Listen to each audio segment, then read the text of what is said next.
Hello and welcome. I'm Tara Diamond from AMMA, your host for this webinar, and it's my pleasure to introduce to you the final session in this 6-part Work Where To From Here webinar series, brought to you by Compass Group and AMMA, Australian Resources and Energy Employer Group. AMMA is very proud to have partnered with Compass Group for this series, who's represented today by Brett Craig, Executive Director. Thanks so much for joining us, Brett. Hello, everybody. Wonderful. And this webinar series has looked at significant challenges and disruption to our industry's workforce during COVID-19 pandemic, and has featured specialists in organisational psychology, work technology, economics, mental health, and resource industry productivity. In today's final of the series, we're delighted to hear from an esteemed executive panel to share their insights into navigating work and managing workforces through COVID-19. But before we start, I'd like to acknowledge that this meeting is being initiated on the traditional lands of the Turrbal Nation. And on behalf of all participants, I pay respect to elders past, present and emerging and the traditional owners of the lands in which you join this gathering from. But I'm sure you're really looking forward to hearing from our guest speakers. So it's a pleasure to introduce you to each of them. I'm going to welcome and introduce each in the order of which they'll speak to us today, starting with Jackie Connolly, who is the Vice President, People and Global Capability, Woodside Energy. Welcome, Jackie. Thanks, Tara. Thanks for having me all. Wonderful. We're also joined by Kath Zermanis, who's the Vice President, HR Global Operations at Alcoa. Welcome, Kath. Thanks, Tara. Hi, everyone. Wonderful. And Rosie McArdle, Executive Director, People and Safety, Compass Group. Hi, Rosie. Hi, Tara. Hi, everybody. Wonderful. And last but not least, Phil Karras, Chief Executive Officer at ICSOM. Hi, Phil. Hi, that's probably a bit of a promotion for me. I'm Chief Human Resources Officer rather than Chief Executive Officer, but I'm happy with that, Tara. Mr. Word. Yeah. You have a pay Hi, everybody. Thanks, Phil. And welcome to you all. And as you can see, we've assembled a highly experienced executive leadership panel for you to hear from today. And today's format, we'll hear from each guest speaker for 5 minutes before we open up at the end for questions. So please pose your questions in the questions section in your control panel, and I'll do my best to moderate and get to as many questions as we can to our guest speaker as possible. So we'll get started with Jackie today. So if other panelists don't mind reducing their webcam, and I'd like to introduce Jackie formally. So Jackie, as I introduced, is Woodside's Vice President, People and Global Capability. She joined Woodside in 2017 after working at General Electric for 10 years, including 4 years as the HR Regional Shared Services Leader in the UAE, based in Dubai. Jackie is a HR professional with over 20 years of experience and brings a truly international perspective for her roles from Australia, New Zealand, Africa, Middle East and Turkey. And as part of Woodside's executive committee, Jackie plays a leading role in people and capability at Woodside, who's Australia's largest national gas producer and pioneer of the LNG industry. So welcome, Jackie, and it's over to you to get us started on your insights and the impacts of workforce during this time. Thank you. Thanks, Tara. Well, what a ride, 2020. It's been the epic roller coaster for all of us, and many of us are continuing on that journey. So as I've been saying with a lot of my team here at Woodside and folks, is make sure we've got all the right safety equipment on this roller coaster. The seatbelts are tightened, the harnesses are down, we've got everything in, and that will get us through safely. And it'll be a ride that, whilst we might not want to be on again, it's one that we will have learnt lots from. So what I thought I'd cover today is a few topics. Firstly, what's changed here at Woodside? For us, I think the thing that's been really highlighted is we've been able to bust through some myths that we didn't think we could get through as an organisation. Really in the space of that ability to leverage a workforce from working from home and really embracing technology. The common theme, though, that we did see through this is, and many of you I know are still, for our folks and friends in Victoria, we know that you're in this very tough situation at the moment, is when you're being forced to work in an environment versus having choice of flexibility is a very hard thing to navigate through. And that's one that we learned through COVID as an organisation. For those that are joining the webinar and don't know much about Woodside, we are predominantly Western Australian based. And we do have many offices around the world, but most of our workforce is here in Australia. So I haven't had the same challenges many of you may be facing around various state restrictions across the country, as well as the international complexities. But what we have felt here in WA with the changes has been flexibility when you have the choice, drives the right culture, drives that motivation for your workforce. The hard part is when you don't have that flexibility and you're being forced down a path that you don't have, whether it's structured working or whether it is working from home. And that's probably been the key change for our organisation is when you're working from home, those blurred lines between when does home stop, when does work start became really challenged. And what changed for us was we couldn't apply a one-size-fits-all approach to everyone because that created a highlight of mental health and challenge for individuals. An example for that is what changed for us through early stages of COVID. We realised we had a large cohort of our workforce, particularly our graduates, lived by themselves. And that was really difficult for those individuals not having human interaction in their place of work. So when we looked at opportunities and the government restrictions started to loosen for us, they became part of our priority group to be able to allow them to come back to the place of work sooner than others, because you could really see that there was a need for that cohort to be able to interact and get out of their apartments or homes, etc. So it was interesting to learn through that and not apply a one-size-fits-all approach to be able to allow flexibility. The other piece that I wanted to share with all of you in this webinar was what changed for us that we need to keep doing differently as an organisation. And I don't think any of this is rocket science for any of you, but they're in two areas. The first is communication. We leverage technology from our CEO, who really led by example for the organisation of joining webinars quite frequently with our entire cohort, our entire workforce, sharing about what's on his mind, what are the steps that the organisation's putting in place, and what's our strategy to help give a little bit of surety to people. And what we've found through all of that, knowing that unfortunately for our industry as well, in resources, we've got a mixture of summer and coming into boom times. Unfortunately, oil and gas is on a downwards trend. Hopefully it's coming a bit back up from a stability point of view, as oil prices have been quite challenged as well. So we've had a double whammy of a year for 2020. But those communications and frequency of those and connection with leadership has been really well received in our organisation. Previously, as a leader, if I just bring it a bit closer to myself leading the HR function, I would generally meet with my whole function about every 6 weeks pre-COVID. But now we've worked out ways to do that, a 15-minute short and sharp update every single week. No PowerPoint slides, all the fancy things that would go from our normal 6-weekly update. We still do those for more robust conversations on topics. But this short, sharp 15-minute, what I call like a pre-start catch-up once a week, has really helped to keep information flow working really well. And the feedback from my team just using that example is something that they've really seen as a silver lining to the experience of COVID. So there's some of the things that I would encourage if you're going back to your ways of working beforehand, but saw some benefits of, particularly in the space of communication, that's helped us. The other way is technology, and really making sure that you're using technology such as this all the time, not just when you're in lockdown, as an example through COVID. So with the encouragement of flexibility of working, we're having a lot more people have personal choice where we can in our head office based environment. Obviously our site-based staff are a little different, but we do enable that ability for flexibility of work, but we still want people to come to the place of work, because that's where that real essence of culture is built in organisations and team trust goes up. So we are making sure that we encourage people to come back to work and remember what's the benefits of being a physical place of work when they can, and safely to do so.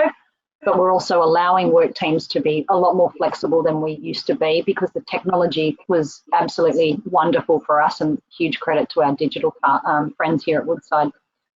Probably the last message that I wanted to leave with all of you around what are the things that we in addition to communication and technology that we've really leveraged the benefit of is the toolkits and the focus on mental health. The conversation around mental health and looking out for our teams has exponentially increased. And it's not something that's in some areas used to be a bit of a tick box and just come up with initiatives like Are You OK Day, etc.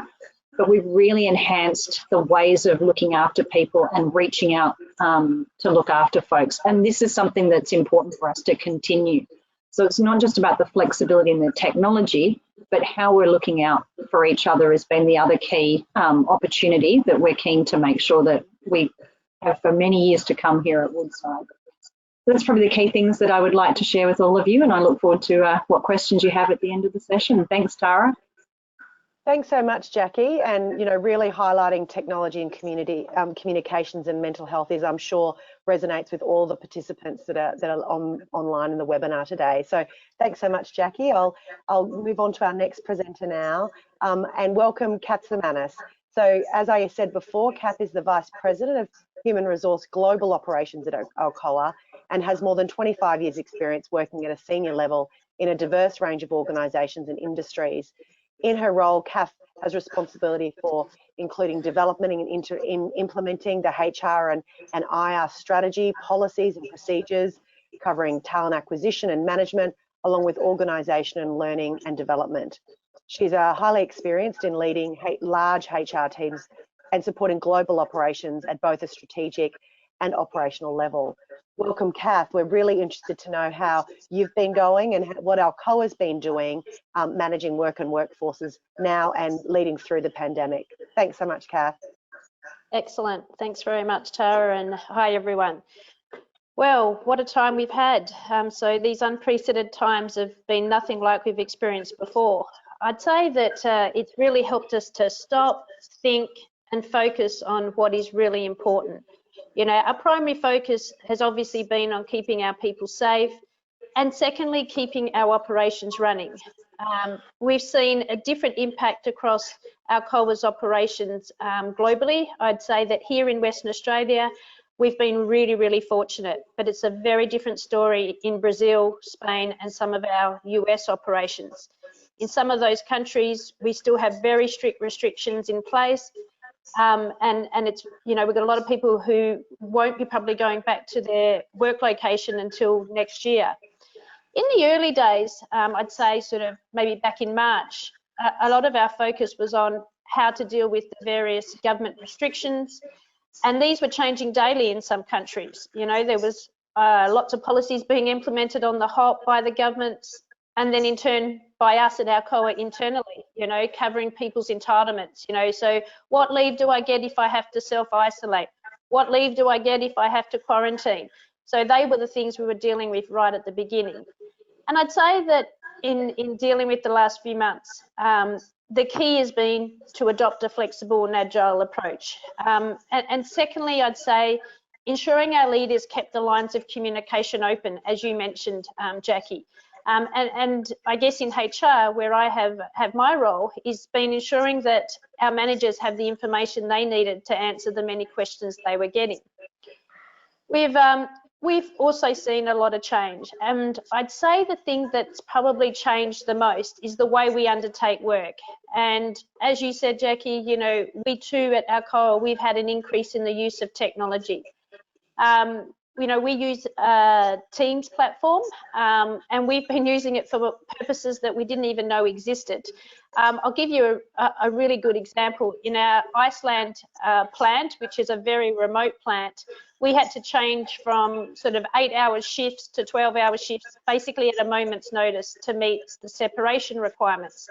And to organise these sort of new schedules, we used the Shift app in Teams, and it was amazing. And we could connect with our 1,000 employees and our contractors all at once. And, you know, that was something that prior to this, we didn't really know that we could do. We've obviously, you know, limited our non-essential workers at our sites, and where our office-based workers can't return to their office, many of those people are working from home. We've also implemented a global travel ban, and yes, for people like me that have a global remit, that has been difficult, but to be honest. You know, we've all learned to adjust, and we're now doing work very differently. I think the other thing that was sort of a surprise is that we've seen a reduction in turnover and absenteeism and people retiring. And in HR, you know, I've been sort of through my team is really sending the message that that's a real plus. And we've got a lot of people, you know, at the other end of their career in terms of our aging workforce. And this is a real positive because we can retain these people's skills longer. So we've really been making the most of that. And not that we put in place a recruitment freeze, but we really focused our recruitment efforts on what I would say was business critical roles only. But we've also done a number of things differently that we thought we would never do. You know, remote virtual audits. So, you know, things like auditing equipment and auditing from an EHS perspective. You know, we'd never dreamed that we would do those things remotely. You know, we had some challenges early with our compulsory skills training. A particular challenge for us in our West Australian plants was with mobile equipment training. It basically ceased completely at the beginning due to our sort of inability to, you know, work out how to ensure people had the required space between each other. But now we've recommenced it, and we've actually got perspex that actually shields people between the next participants. So again, not something that we would have thought we would do prior to COVID. I think it's fair to say that you know, face shields and hand sanitizer, you know, will be here to stay in our operations and in our offices. And you know, we also looked at, you know, we've always had a flexible work policy at Alcoa, but we recently reviewed it, and you know, we've now got more flexibility in that policy that we've ever had before. And I think that's been, you know, a real positive out of our sort of COVID experience.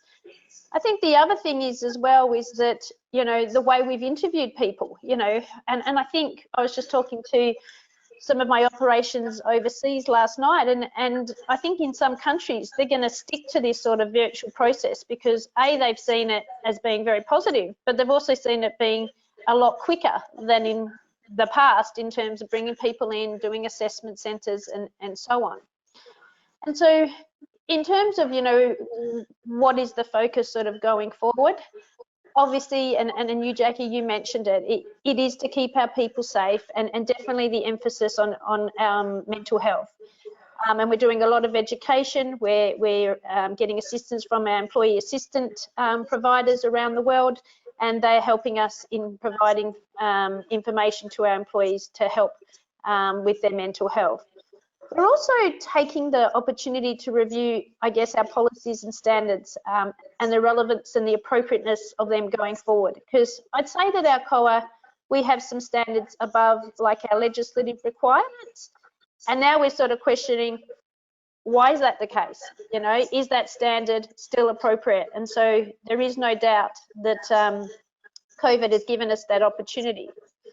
And the last two things, you know, I would like to mention is that we've really reprioritised our functional activity and really focused on what matters to us as an organisation. We've actually refreshed our diversity and inclusion strategy, and we've been doing things like hosting live events. You know, people were very creative. We're at Purple Day, as most of you would know, in Australia last week. And, you know, to see how people have, you know, been creative to make those things successful has been very exciting. And I would say discretionary effort is really at an all-time high. So I think, you know, in closing, what I'd like to share with you is that, just like what Jackie mentioned, is that our biggest focus will continue and remain on employee engagement. You know, we've really been focused with our managers to ensure they do, you know, regular check-ins with their employees, but ensuring that those check-ins are not just focused on performance and work goals, but general well-being.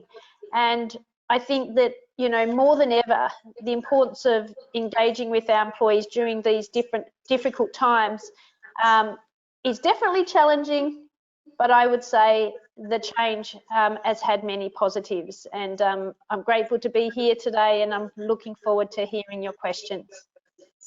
Thanks very much, Tara. Thanks so much, Kath. I feel like you've taken us on a bit of a journey around the world, sharing some of those experiences globally and then also closer to home for all of us. So thanks so much, Kath. I'll look forward to the questions that come at the end of the session for you. I'll introduce our next speaker now. So I'll invite Rosie McArdle to join us through her webcam. Thanks so much, Rosie, and thanks again, Kath. So our third guest speaker today, as I said at the beginning, is Rosie McArdle, who is the Executive Director, People and Safety at Compass Group. And for those of you that don't know, Compass Group is the world's largest provider of food services and one of the top 10 largest employers globally. Rosie has over 25 years of experience in human resources, industrial relations, health and safety, and has held a number of specialist roles in steel distribution and manufacturing, mining consumables, and minerals processing. After commencing her career at BHP, Rosie has moved through a series of roles with organisations like BlueScope Steel, BHP Billiton, and REM before joining Compass in 2014. And with 11,000 people here in Australia with Compass Group across many industries, including resource and energy, I'm sure COVID-19 has had some really unique challenges for your organisation, Rosie. So I welcome you now to share your insights and journey with us. Thank you. Thank you, Tara. I feel that this is going to be a significant challenge to answer a question around what's changed in less than 5 minutes. If the question was what hasn't changed, I think I only need about 3 seconds because there's nothing that hasn't changed in our business. Our business, just for those of you who aren't familiar with us, we work across offshore and the remote sectors, but also defence, education, hospitals, aged care, and the sectors that we call business and industry, which are manufacturers and corporates and so forth. So every part of our business has been impacted.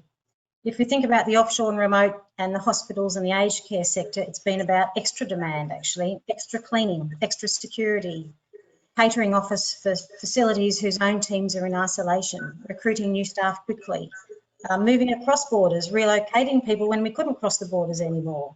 Over 100 different roster changes have we put in place to be able to accommodate quarantine requirements, fundamentally rethinking elements of our supply chain and also mobilising new sites in this environment. So that kept us busy. What kept us busier was the other part of the business, which was education and venues and airline lounges and corporate clients, where it was a very different challenge. So we had up to about 2,000 people stood down. We still have hundreds stood down. We had hundreds of redundancies. We have JobKeeper in place for a number of those sectors. We have redeployed over 250 people that were made redundant. We've retrained them, we've done outplacement, we've provided mental health and wellbeing support, financial wellbeing support. We've put in place new short-term work such as quarantine feeding, distributed essential food boxes to impacted communities. We've developed COVID-safe plans and we've digitised and made contactless our processes, and all our support teams have worked remotely, as we've heard from others today. And in fact, in New South Wales and Victoria, they're still working remotely on a full-time basis. So every part of the business has been impacted and every function has been impacted. So in order to do these things, I guess there's 3 things that as a leadership team, we reflected on what had worked well for us and what we were doing perhaps a little differently than usual. We summarise them as simplicity, agility or innovating quickly, and being very focused in our agenda and keeping things simple and purpose-led.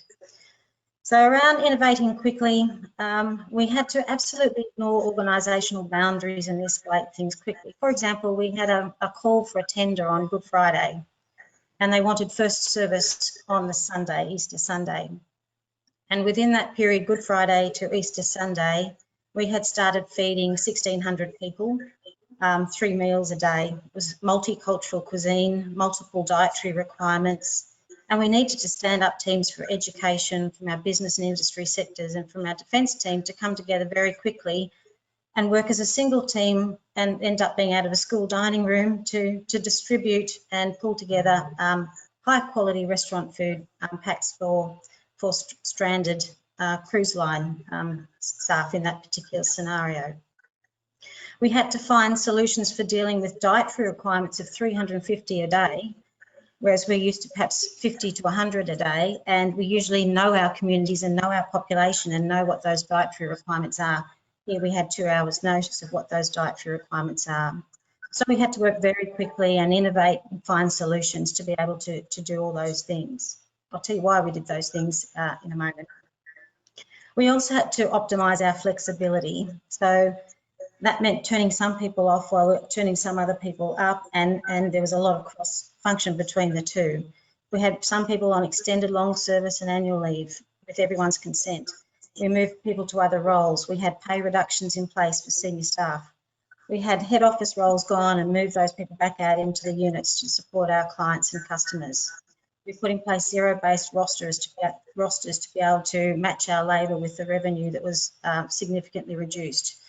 We set up casual pools to displace our agencies and to prioritise employment for our own people.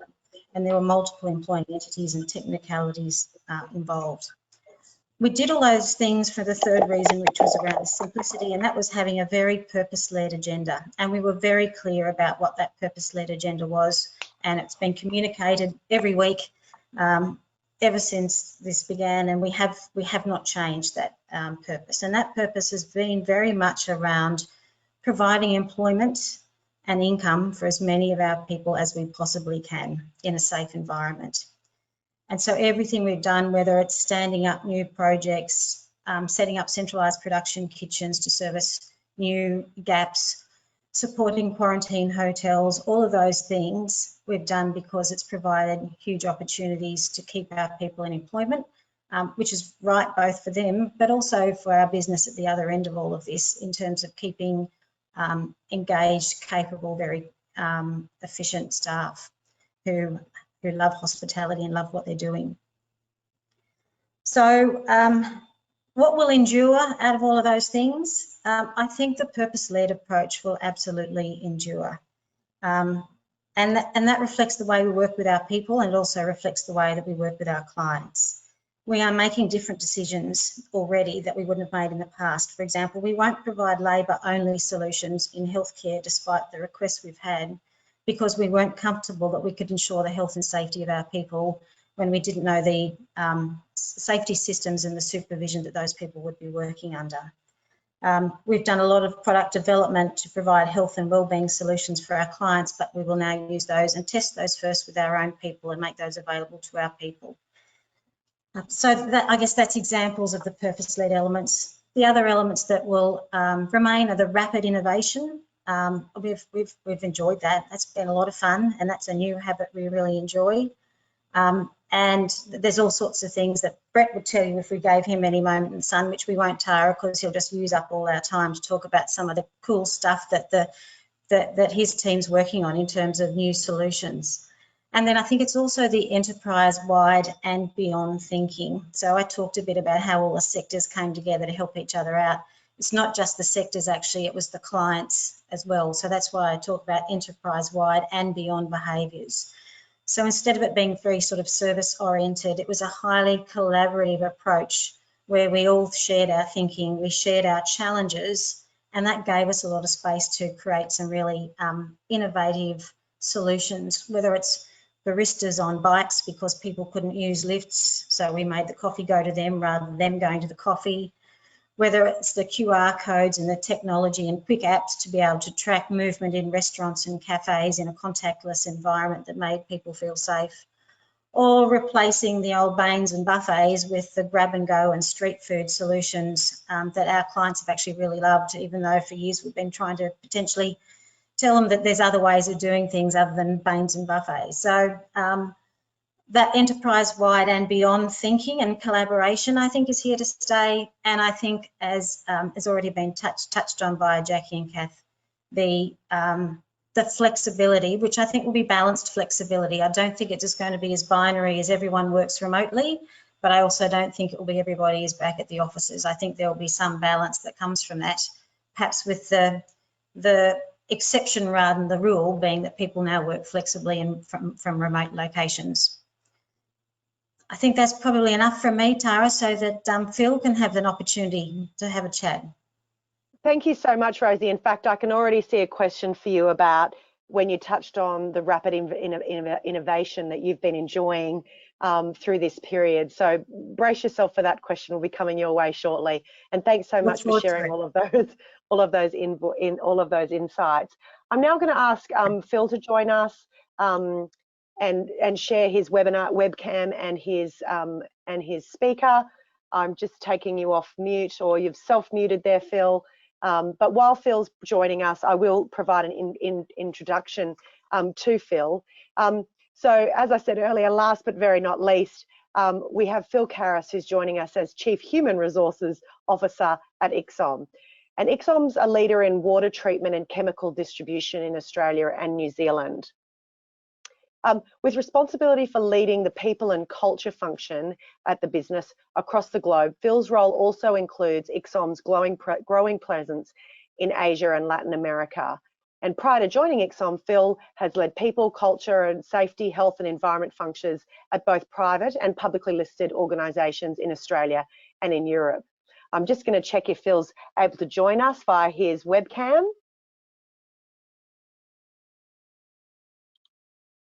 And I'm sending him a webcam request, and there he is. Wonderful. And we've got you both by audio and by webcam. Thank you so much, Phil. So thanks, Phil. And I'll pass over to you now to share your insights on how your function's been going at ICSOM, but also how ICSOM's been managing work and workforces over the last few months. Thanks so much, Phil. Thanks, Tara, and thanks for having me today. Look, I think you've given a pretty good description of ICSOM and what we do. The only thing I would add is for those people that don't know exactly who we are, think about us as what was the old Orica Chemicals.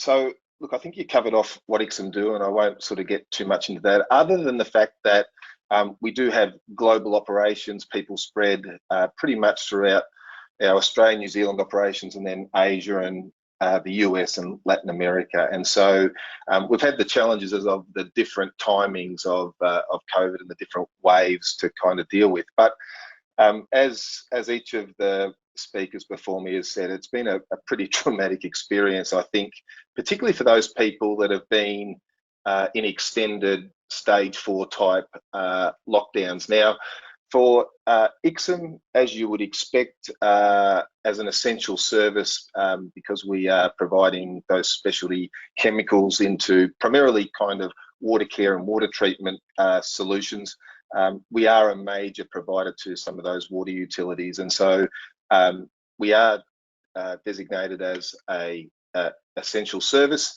And so as a result of that, we have very detailed and thorough kind of contingency plans in place. And fortunately for us, you know, pandemics had been very much previously considered. And so we were probably one of the early responders in corporate Australia to this, because we have operations both in North and South China. And kind of as news of kind of COVID and coronavirus started to sort of seep out sort of in that sort of early December period out of the Wuhan province there, you know, our people started to sort of pick that up and were passing that intelligence back to us. And so our CEO, Paul Atkinson, put our crisis committee into place in very early January. And obviously, you know, the focus of that was to keep our employees safe as the priority, but then also to make sure that we could keep our supply chains intact and we could continue to delight our customers in terms of keeping their inventory stocks up and those types of things. I think the other thing that became really apparent for us was, because all of that planning was already in place, we had our COVID safe plans in pretty much from day one. And so when we started to, you know, I think when some restrictions got put into place by government, particularly here in Victoria, that were very, very restrictive, there was a huge kind of business outcry to some of that. And, you know, we didn't really get a sense of that, because our kind of, you know, we were kind of pretty prepared. the only thing that we kind of had to iterate on the run was where, you know, we'd already had things like safe passage letters for all of our employees so that they could get to the plants. We just had to iterate that slightly to make sure it dealt with the permit systems that were put in place. But, you know, we didn't experience that kind of same level of chaos probably that other businesses experienced. If I think about the impact that COVID-19 has had on our employees and their families, the way our people leaders interact with their teams, and you know, the rearranged work practices and the different styles that need to exhibit, the impact of mental health on our business, and generally kind of this new normal situation. You know, it's been, as Rosie kind of just said, it's kind of been constantly changing and evolving, and as each week passes, we notice that it kind of changes again. But you know, I think back to when we kind of first closed our offices in March, and people grabbed their laptops and kind of almost skipped out of the office thinking that, oh, this will be a bit of an exciting adventure for 3 to 4 weeks. We get to work completely flexibly. We don't have the grind of the commutes, and probably get to start that exercise regime that I've always wanted to do for the last 10 years and never found kind of time to do it. And I think the shine came off that pretty quickly. And if I fast forward then sort of through the next 6 months and understand or kind of think about the impacts on our employees, I kind of think about 2 or 3 major areas, and they're no different really to the previous speakers. There's probably a couple of different themes I'll just kind of pick out, but you know, mental health was obviously the big one, and we've noticed that our people are, you know, seriously fatigued. There's no question about that. And you know, it wasn't just the people were away working remotely, but there was all these other layers of complexity that were put into the environments. Things like homeschooling kids while you're trying to kind of do your jobs. And I think, as Jackie also pointed out, we had some of those challenges around the lack of connection for some of our employees that lived alone, and some of the restrictions that were put in place in various geographies that really made it very difficult for those people to have real human interaction. And then a couple of other kind of, not necessarily mental health related, but we're just starting to see some of the, whilst, you know, we did a lot of education about working from home and the ergonomics, we're starting to see a few injuries start to sort of come through around, you know, RSI and some of those sort of things. And so there's some of, you know, we're just having to sort of manage some of that, because as everyone knows, for some people they're working they've got the ability to work in an office, but for others they're just sort of sitting at the kitchen table or in the lounge room or wherever that might be for them. And so so with that, we spent a lot of time working on sort of resilience and those sorts of things. We need to do a lot more still, but we spent a lot of time with it. And in particular, having our CEO and all of our executive team regularly speaking to our employee base and talking about some of the difficult situations that they've faced, and you know, going to some of the vulnerabilities that you know, we've all been faced with, either over our working life or in this particular circumstance. So that's kind of been a pretty big challenge. I think the other one that, you know, we're being really careful. There's lots of great things that kind of you know, we're grabbing and bringing forward around technology and working remotely. But one of the retrograde steps that we're starting to see is this kind of re-emergence of you know, these 1960s kind of housewife kind of situation where you know, the housewife, if you like, is responsible for the house and looking after the family. They're managing the homeschooling, they're keeping the kids quiet, they're juggling their own job, and all the time, you know, we find a situation where, probably as I'm doing now, I'm sort of tucked away in a room, you know, with relative quiet, and my job kind of goes on. And so we were really careful about making sure we give permission to all of our employees to share the burden at home, whatever that meant for that particular employee group. So that's probably one of the things that's kind of stuck out and perhaps a little bit different. And then the other one for us is really around productivity and remote working. We don't have any empirical data, but we have a sense that productivity peaked and probably leveled off after about 3 months. And so, you know, it's probably taking longer for people to get things done now, which is contributing to kind of this fatigue. So we're starting to do some work around agile working and getting people to start thinking about their work days in a series of sprints and trying to drive some efficiency that way and cut down on some of that fatigue. You know, obviously everyone's spoken about some of the other difficulties of not being in the office. The big one for us was we are just seeing a huge miss around the level of collaboration in the business. So we're starting to see projects take longer. Where we try and run workshops remotely, we don't get a sense that the people, the participants have that same level of investment than what they would have if they were kind of in the room. And so we're starting to see some of those things push through. But as everyone said, you know, some of the IT improvements are just fantastic. I've had a couple of challenges today, but when I'm generally using the IT, I think, you know, I started off at the start of this kind of dilemma as a Brady Bunch type outfit, and now we get to see 15 or 20 faces on the computer. So we're seeing a lot of that stuff come through, and I'm told by our IT guys it won't be long before we'll be all have our heads on avatars and be able to sit around the coffee table and do some of this collaboration. So we're looking forward to some of that stuff. I think you know, we've seen some benefits. We don't ever see that our travel budgets probably will be as big as what they've been before. You know, these international conferences can be done remotely, and so we kind of see some opportunity to save a bit of money in some of those areas.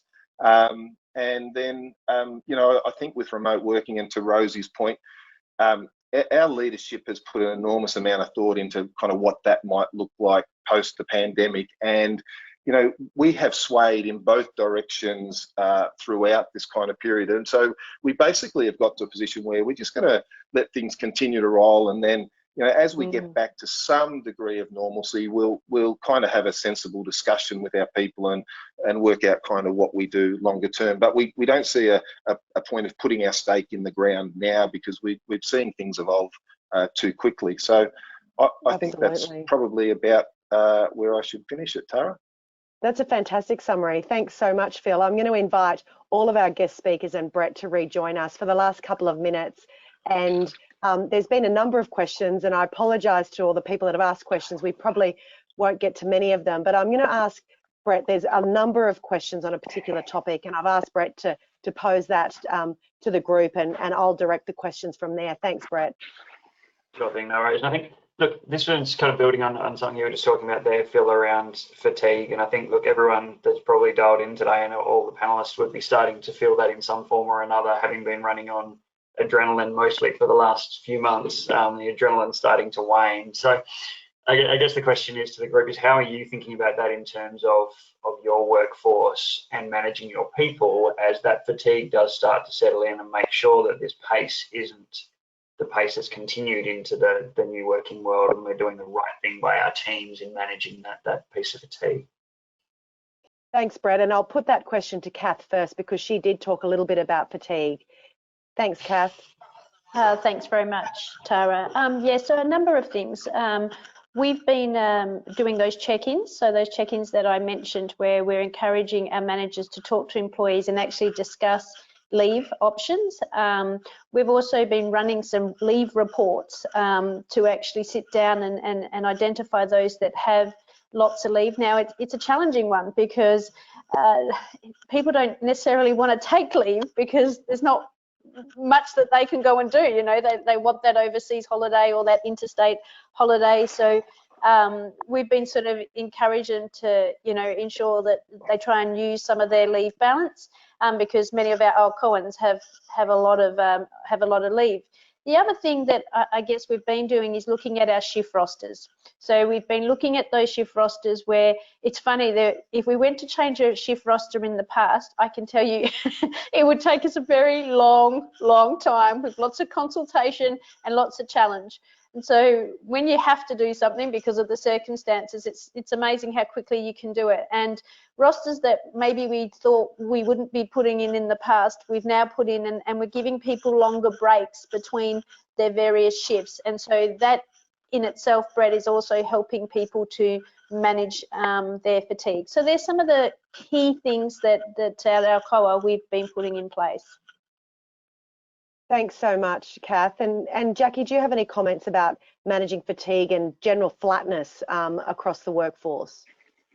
Yeah, look, very consistent with Kath for operational workforce. Exactly. It's amazing what you can do and how wonderful your workforce can be to change rosters in a crisis. So not so much on the operational side, because we've done very similar to what Kath has done over at Alcoa. But the other piece that we've been focusing on is really trying to help people say a break. The international holidays, particularly for the folk in WA, most of them have primary residence as well in Bali, I think, over here.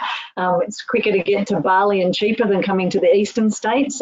It's just selling the opportunity and also leveraging local tourism, because that's the other economy that we're seeing is struggling through all of this. So we've been encouraging people to get to know the state, and it's okay to see the whale sharks in Exmouth more than once in your life. Try and really incentivise local travel, and I certainly did that with my family, and it was a great experience and a good reset. So that focus on leave, that travel and short breaks can be okay versus the 3 or 4 week international trips that people have enjoyed having, and how to do those more frequently. So we're seeing a bit more in that space as well. Thanks, Jackie, and thanks for posing the question. You touched on rosters, both yourself and Jackie, and before I get on to some specific questions that have come in for Rosie and Phil, Jackie, a follow-up question is around the rosters, which is obviously you've got onshore and offshore operations and people. How have you managed the changing of the rosters for those different workforces, and how's that been received, and how long will that potentially go on for, or is it ongoing? Oh, look, I think we'd love to know and give surety of when does it end. The biggest issue, like all of us that have discussed today face, is the state border restrictions and the variance of those, and as they shift. It's really difficult when you have interstate workforce as well, and you're needing to balance not only the local workforce but also the interstate. So I don't have the answer, and I wish I could give it for surety to my workforce. I know that they would ideally love that, but what we are trying to give them is a sense of options to feel a little bit of a sense of control. So things such as, for those that are interstate, we've really extended opportunities to move them and their family, even on a temporary basis, into Western Australia as an example, and provide support to do that, so that they're not having this isolation requirements. So at least if they are on break between the rosters for at work, they can spend all of their break time with the family. So a few have extended that opportunity to take that up, but I know that it doesn't fit every person. And the other challenge that we see with rosters, particularly for major pieces of work like shutdowns, we have to think differently through technology. And I know Rosie's talked about this, and I think Kath as well, around how we look at audits and bringing in assurance with technology. We've got a shutdown that kicked off this week for one of our sites, and we've had to think strategically different on how we would do that and where we're getting our people from. That's been a huge amount of work and really challenging the ways of work in the past to what we need to, that's fit for purpose, that keeps us safe and gets the shutdown done with that really high of mind with safety and less people on board. So it's just having to continually think through those things. But yeah, I don't have the silver bullet answer of when this is going to end. So unfortunately. That's okay. Thank you so much. It gave us a lot of insights in how you answered that. And I do want to get to that specific question for you, Rosie. I'm conscious of time. So the rapid innovation, there's actually 2 questions that have come in, so I'll pose it in one for you, which is, how have you mitigated risks in terms of decision making at such a pace? And how can, as a, people are obviously aligning to that, but they're saying, is it possible to keep that pace up in terms of rapid innovation? Okay, how have we mitigated risks? I might start there. So I guess it depends on the scale of the innovation.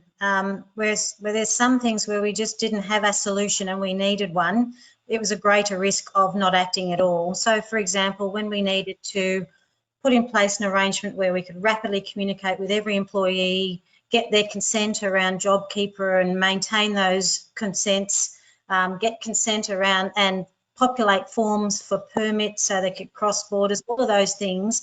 We didn't have a simple or efficient way, unlike Phil's organisation, of doing that. So one Thursday night we rang some people we knew in Compass in the Netherlands, and they put us on to another outfit, and you know, within 24 hours we customised it for Australia. We've got it through our IS&T security team globally to say yes, that's okay, and we just rolled it out. So the attitude we've had on those sorts of things, we talk about what's no regrets, and with the no regrets type initiatives, we just there's less focus on planning and more focus on execution and learning as we go along. On some of the other things, we have had to slow down a little bit. One of our values is safely can do. We're very good at the can do. Under pressure, the can do becomes ginormous and the safely can become under pressure. And so when you're talking about innovating around allergen management or dietary requirement solutions, we have had to actually slow down sometimes there and say, hang on, because we treat a dietary request the same as a dietary requirement. Doesn't matter whether it's someone's preference or they have a medical reason to do it, we still treat it exactly the same way. And so that means it's a huge burden on the kitchens and people that are finding out with 2 hours notice that there's 350 people with dietary requirements or requests. So on those, we've had to slow down. We've concentrated our health and safety teams into some of those areas of higher risk. And that's meant that we've had to make some considered decisions around other areas of risk in terms of slowing down some of the other things that we were working on in order to concentrate and focus some key resources in areas that we just needed to be able to manage. So that was when it's less about no regrets, it's more about we actually need to slow down and dedicate and focus resources to understand the risk and manage the risk, as opposed to the no regrets sort of pathway. What was the second part of the question, Tara? Can the pace be kept up? You know, we talked a bit about fatigue, but also about the rate of the pace in which people, particularly, you know, the functions that you all lead in terms of human resources, it's been really pivotal what the role HR's had to play in terms of all of the impacts of COVID. So can we keep this pace up? Look, I think in some areas we can. I mean, you've met my managing director. We have no choice, do we, Brett, really, than to keep up the pace. But regardless of that, we are looking at other ways of trying to create the space to keep up the pace. So a couple of examples are salary review processes have been much more streamlined and simplified this year. We've still done reviews to make sure that we're market competitive, but it's been very much exceptions based. So we haven't had to do normal processes of rolling everything out to every layer, communicating lots of things, rolling it back up, calibrating it, negotiating it, and then coming back. We've been able to simplify those sorts of processes to create capacity. We're looking at exactly the same thing with the performance appraisal processes coming up. Firstly, because I think it's going to be a very disengaging conversation to sit down and say, right, Brett Craig, why didn't you achieve A and B and C and D, which were all the well-informed job goals we set for him back in October last year, when in fact Brett Craig's probably done a fantastic job and achieved X and Y and Z. So is there a way we can turn off some of our systems and turn off our culture and turn off our programming around going through every job goal and rating them against values and actually having a very streamlined but highly engaging conversation that gives hours back and actually gives energy back more than hours in terms of what have you done this year that's extraordinary and what are the behaviours you've exhibited along the way that you think have helped you do that? What have we missed? What have we learnt from that and how does that inform our development and our growth? But that's the conversation and we actually want it to be an energy giving conversation. But again, it simplifies a whole heap of things for us as well. So it's really about trying to streamline, simplify and be much more focused on the things that matter and find ways of giving energy back in other areas to create capacity for pace, because we continue to need to work at pace and we need to innovate quickly.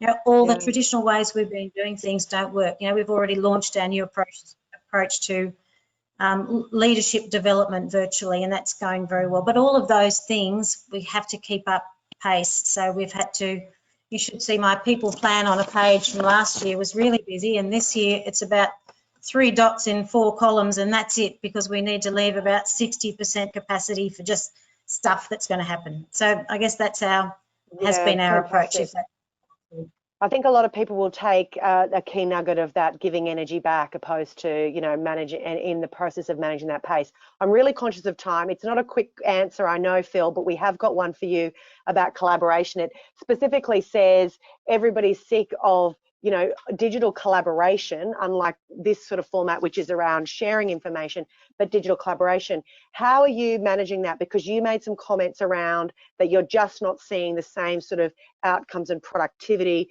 through collaborating in a digital way. So do you have any insights into kind of how you're going to try and do that moving forward, short of having the avatars around the table? Yeah, well, look, we've done a lot of brainstorming, Tara, around what collaboration might look like in the new world, and some of that goes to you know, the remote working, and that we'll probably have some solution there that is a hybrid outcome. We think that we'll be hopefully giving some office space back to a landlord, hopefully, and moving to we're not even saying hot desking, because our employers have told us they don't want a hot desk. So what we've found is that we're actually teaming employees up with not people within their own department, but they share a desk. We're starting to think about them sharing a desk with someone they might not even know in the organisation, so that they can go. There might be 1 or 2. It might be 2 people that share a desk rather than it being a hot desk. And then if a team like the HR team or any team wants to collaborate, everyone can be in on a given day, and we've got plenty of kind of collaboration spaces. So we're kind of starting to think about what that might be in the new world, and there's plenty of great ideas. But as I said before, you know, this is evolving kind of every week, and as we kind of arrive at a solution, the next week we find actually someone's thought of something a little bit better. And so we're not fixing our stake in the ground today. We're kind of thinking, let's just keep the great ideas coming, and we'll figure it out kind of as we get closer to normalcy. Yeah, great. And I can see lots of head noddings, because I know I've had conversations with a number of our speakers today about thinking specifically about how workspace design and workplace design needs to change to do all of that. So I would also, you know, impress that if anyone's got questions on that, please come to AMMA and ask us those questions, because a lot of the members we're talking to are really looking at that fundamental workplace design as we move forward, as you say, and continue to evolve. So I'm really conscious of time. We could talk for a long time with the questions we've got, so I've got to apologise to all the people that have asked such fabulous questions. I did get to some key ones, but I'll now ask Brett to formally thank our speakers and to close the series. Thanks, Brett. Great, thanks, Tara, and yeah, huge thank you to Phil, Rosie, Jackie, and Kath for being so generous with your time today and sharing your wisdom from the last few months. I appreciate that. Now, look, the idea of this webinar series really came off the back of a number of companies approaching both AMMA and Compass, looking for kind of direction or advice around what the new working world really looks like. And while neither Tara or I or other people in our business have all of the answers, we did know that we could get access to people that could share their knowledge and be able to bring people together around to talk about the new working world. And I think we've covered a lot of territory over the last 6 weeks. We've gone through everything from mental health, resilience, hybrid workplaces and technology, productivity, purpose, and our employee experiences today. And look, really, our hope is that from this last 6 weeks, we've been able to help you in some way challenge your thinking, confirm your existing strategies, or maybe just let you think a little bit differently or spark some new ideas for you. Now, don't forget that all of the recordings from all of the webinars are up on the AMMA website. I'm sure the recording for this one will be up in the next few days as well. So if you have missed anything, want to share it with your colleagues, or just want a bit of a reminder of what we went through, please jump on there and have a quick look. Before we wrap up, I think, though, a few thank yous. Thank you very much to Tara for facilitating every one of these sessions over the last few weeks and doing all the running around in the background to organise this. The one we don't see, Gail from AMMA, who is busy in the background doing all the production and organising our presenters and organising the technology. This would not be possible without you, so thank you very much for your time. And so look, all the presenters that we've had over the last 6 weeks, again, thank you. You've been all so generous with your knowledge and so willing to share your learnings with everybody and so open around the questioning. So thank you with that. Look, that really brings us to the end of the webinar series. Thank you very much all for joining us. Take care, stay safe, and look, who knows, maybe we'll be back together again in the future as the situation continues to develop. Thank you and bye-bye. Thanks. Thanks, everyone. Thank you.